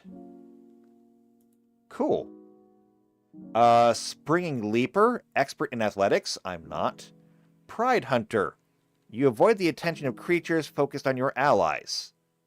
I'm more of a solo traveler, so not really my thing. Lucky Break requires cat's luck. We'll look at that. Light Paws. You bounce on your toes to step carefully over obstructions. You stride and then step, or step and then stride, ignoring difficult terrain during this movement. Interesting. Now, when it says step, I assume that means the guarded step. But I could be wrong. I'm not exactly sure how step and guarded step are different. Because it used to just be a 5-foot step, period. Graceful Guidance. Focused Catnap. Requires catnap and a focus pool. I have a focus pool, don't I? I mean, that's what we get with the, with the arcane school, right? I gotta double check myself and make sure. No, yeah, wizard focus spells.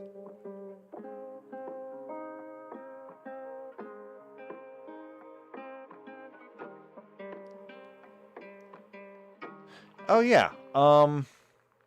Yeah, because there's Hand of the Apprentice, which I get that at level 1 with my school. And then later on, once I get 4th rank spells, I will get, I believe it's the Interdisciplinary Incantation. So, yeah, I totally have a focus pool, which means that having Focus Catnap, let's see, you can, or when you catnap, you refocus as your dream of relevant activity. That's actually really kind of useful. Climbing Claws. For what does a wizard need to climb when a wizard has flight? Winter Cat Senses. I hate winter. Well-met Traveler. You naturally adopt a pleasant and affable demeanor when meeting others. Saber Teeth. People taste bad. Why would I want to bite them? Catfolk Weapon Familiarity. You gain access to all the uncommon weapons with the Catfolk trait. Now that's kind of interesting. What are they? So, you gain access to all the uncommon weapons with the Catfolk trait. You have familiarity with all weapons with the Catfolk trait plus the Kama, Kukri, Scimitar, and Sickle. For the purpose of proficiency, you treat any of these that are martial weapons as simple weapons and any that are advanced weapons as martial weapons.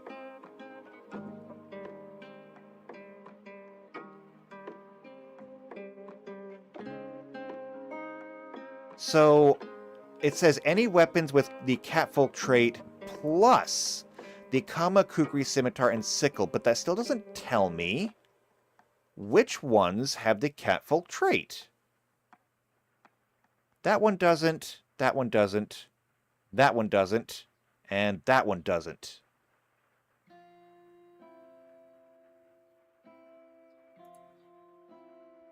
And this... Oh wait, here we go. Here we go. Ancestry, creatures, feats, claw blades, and whip claws. Okay, here we go. Check this out. So first off, Vega's gonna sue. Secondly, it does small damage, 1d4. It's light, goes on one hand. It's uncommon, agile, catfolk, deadly, d8. You can use this weapon to disarm if you don't have a free hand. Looks like something you couldn't be disarmed with either. It's a finesse weapon, which means you can use your dexterity for it. It's versatile. Cool. Oh, they even grouped them. It's part of the knife group. And then a whip claw. Does it come with a picture? Oh, it doesn't come with a picture. Still, it is a long tether affixed with a claw, or affixed to claw-like daggers, allowing the wielder to fling and retract them with deadly precision. Oh my god, it's a rope dart with a knife. I invented that weapon a long time ago. I used that weapon in a Bleach roleplay that I played once. That's so cool! The category is advanced, though. I can't use it, unless I were to take, catfolk weapons. You know what? That's a maybe. That's a maybe. However, I'm a wizard. Why should I want to hit something? As cool as it is, it's not really good for this character. Catfolk lore. So, let's see. You gain the additional lore general feat, Catfolk lore. I don't feel like it's really that important, though. I mean, what's it going to give me? Well, actually, does this go somewhere? Lore-trained actions.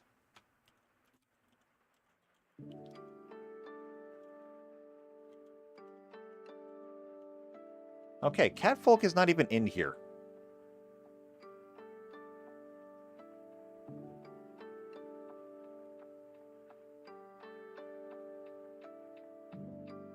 So I'm not exactly sure what catfolk lore is going to give me. Lore about a deity, lore about a specific creature or narrow category. Yeah, again, I don't know what that gives you. I'm not terribly upset, but sure. It does give you, if you are trained in acrobatics or survival, or you gain the trained proficiency in acrobatics and survival. If you would automatically become trained in one of those, you would instead become trained in a skill of your choice. So it's a little bit of flexibility. Catfolk dance. You have a habit of always being in the way when other creatures are attempting to move. That is so fitting. Cat's luck. You instinctively twist away from danger.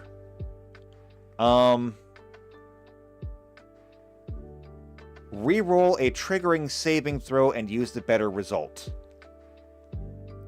For a creature with this, with the catfolk ancestry, let's see. Oh, that's just who can take it. So it's just when you fail a reflex throw. Okay. And then catnap. Now, catnap was the one that we were looking at because we might be able to expand on it later. Focused catnap is what we get later. So you regain your energy quickly, you sleep for 10 minutes, after which you gain temporary hit points equal to your level that lasts for 1 hour.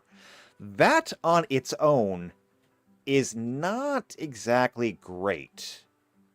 It's not terrible, but it's not great.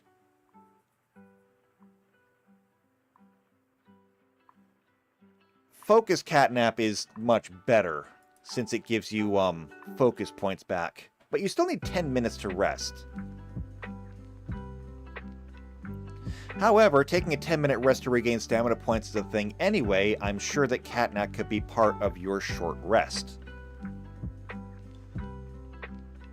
So if I had to pick one thing, I would probably go with catnap, just because it's going to benefit us later. So, catnap. Alright, so what else do we get at level 5? So, we get the Ancestry feat. Got that. Reflex expertise. Okay. I actually do not have these color-coded. I probably should have.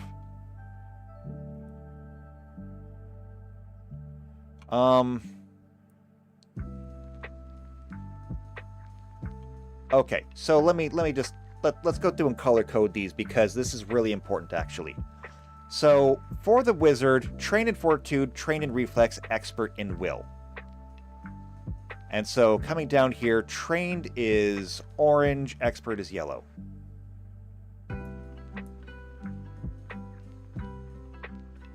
So I've already got yellow queued up. That'll be yellow. Those are going to be orange. Now, getting back to the catfolk. Society beliefs, sample names, mechanics, attribute views, attribute flaws. But I don't get any kind of proficiencies from this. Student of magic. We gain attribute boosts and become trained in skills. But none of that gives us any proficiencies in anything else, which means that we're going to upgrade our reflex to expertise. Or no, wait. Is that what that does? Hold on. Actually, no, that doesn't necessarily say that. Reflex expertise. Nope, that is exactly what I thought. Your proficiency rank increases to expert. Yeah, like I kind of figured that. Like I said, everything revolves around this whole proficiency system. And I'll have to recalculate my numbers later. I'll take care of that later. I'm not going to do it right now, because if we're going to get more more of these ability increases, these numbers are going to change anyway. All the numbers are going to change. I'll deal with it later. So, honestly, I'm just going to delete these. I'm even going to come down to my skills and delete all those too. The numbers, right now, they don't matter. They're going to change. Same thing goes for the armor class over here.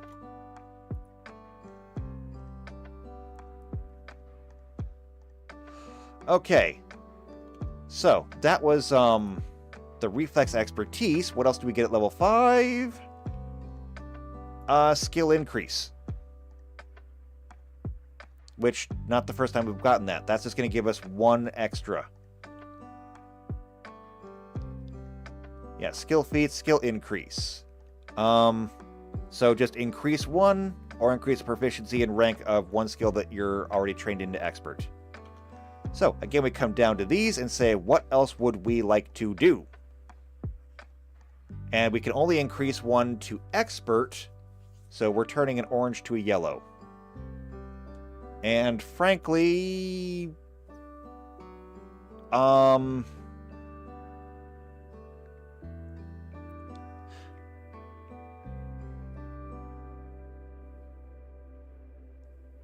I want to take... This is a hard one, actually. I'm going to do society. We'll increase society to expert. It's always good to know about where you're at.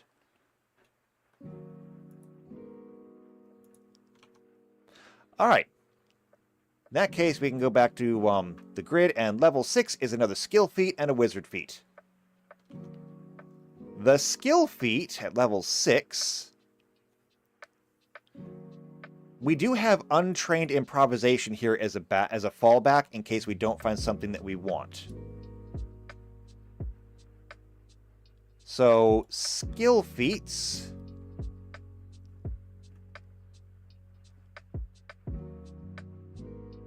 We're going to load all of these, but we're going to skip all the way down to level 6. And we're just going to look at the level 6s right now. And we'll try to look at the things that we know that we can actually do. Like we can't do this one, can't do this one, can't do this one, can't do that one, can't do that one, or this one. No, no, no, no. Also no, also no. Okay, so we don't qualify for any of the level 6 skill feats.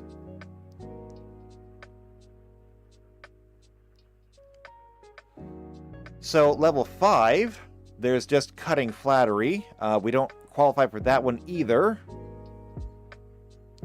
So that brings us back to level 4s. We've been through these, I believe.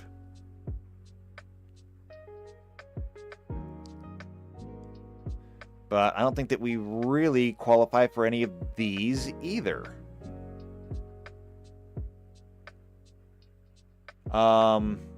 There's named artillery trained in crafting. It is tradition among artillerists to name the siege weapon after the most important to them. I don't have siege weapons. So yeah, I'm not seeing a whole lot here. And then here is the cognitive crossover that we already decided we didn't really want. Yeah, so we've seen these. And I'm, in general, not impressed with most of them. Or we don't qualify for most of them. So, again, we have the fallback here of untrained improvisation. And this is why we make notes. Now, we also get a wizard feat. So we'll take a look at level 6 feats. We've got convincing illusion. Requires us to be an expert in deception. I'm not. Which is kind of a shame, actually, because I would really like to have convincing illusion. But I never took deception. So what does it do? The trigger is a creature succeeded but didn't critically succeed at a perception check or will save to disbelieve an illusion from a spell that you cast. Requires that I be within 30 feet of the observer and the illusion. You use your deception skills to make your illusion seem even more real. Attempt a deception check against the target's perception DC. If you succeed, they fail to disbelieve the illusion. So, if I cast an illusion and they succeed, I get to roll against their DC, and then if I win, they fail anyway. I like it. Detonating spell. Your spells become explosive. Why not? Explosive arrival. Your summoned creature arrives with a detonation of arcane runes. Irresistible magic. Overcoming the innate defenses against magic that dragons and otherworldly beings and certain other powerful creatures have. No. Split slot. You can prepare 2 spells in 1 slot, giving you the freedom to choose the spell when you cast it. That's useful. Steady spell casting. You don't lose your spells easily. And advanced school spell. You gain access to the advanced teachings of your arcane institution, learning a powerful new school spell. That's kind of interesting, but I don't think I have one. If I go up here and look at the arcane schools, come all the way down to the School of Unified Magical Theory. Well, no, they do. It's the interdisciplinary incantation. But wasn't I going to get that anyway?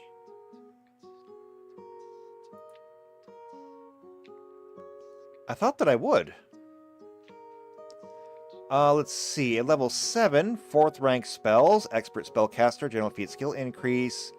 Level 9, 5th rank spells, Ancestry feat, Magical Fortitude skill increase. Oh, I guess not. Okay, so I guess you need to take that feat if you want to get the advanced spell.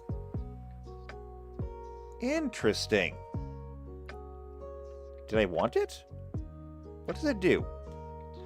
You gather the embers of another caster's spell using your understanding of Unified Magical Theory to pick apart their formulas and incantations well enough to imitate the spell yourself, if only for a short time. Until the end of your next turn, you can cast the triggering spell by expending a wizard spell slot of the same rank. That caster's spells can't trigger your interdisciplinary incantation again for 24 hours. Cool! So, if somebody throws a spell at you, you can throw it back. Oh, that is tempting. That is very tempting. I gotta think about that one. That's the end of the level 6s, though. Or wait, no, Advanced Spell School. That's level 8. Never mind. Can't take that anyway. Alright, so, that actually makes this really easy. I'll take Split Slot.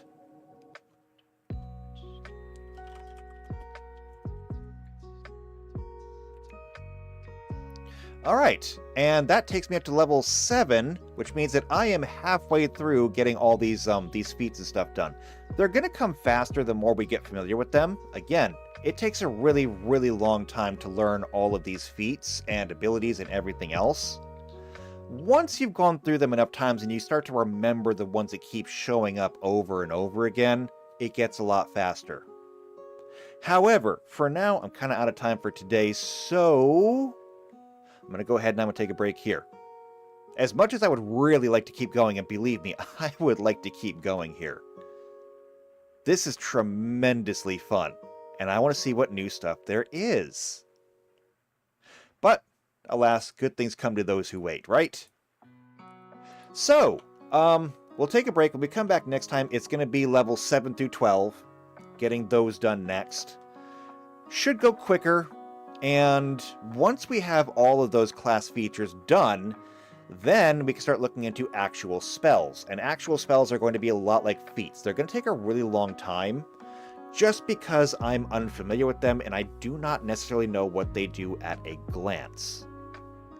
but by focusing on, what we can do at certain levels and keeping everything kind of narrow, we'll be able to muddle through it. So, if you want to see that, subscribe to the channel, hit the bell icon, that way you get notified every time these videos come out. If you know somebody else who's also into Pathfinder or tabletop games in general, then share these videos with them. But if you like what I'm doing here and you want to see more like this, leave a like on the video, leave a comment down below. I mean, we had someone who left comments in the last video. They were helpful. So do that again here. So hopefully you do that. Hopefully I see you in the comments. If you're going to leave comments, though, we still have the Discord, okay? You can come there and you can yell at me and condescend to me all day long if you want to. But I would really hope that you come and join us and then come play with us. Because I'm learning, and eventually I'll be able to start making my modules dual purpose for either Pathfinder 1 or 2. And so I'll be able to run both of those. So if you want to come play with us in all the modules that we're going to do going forward, join the Discord. So I hope to see you there. I hope to see you back here next week. And until then, take care.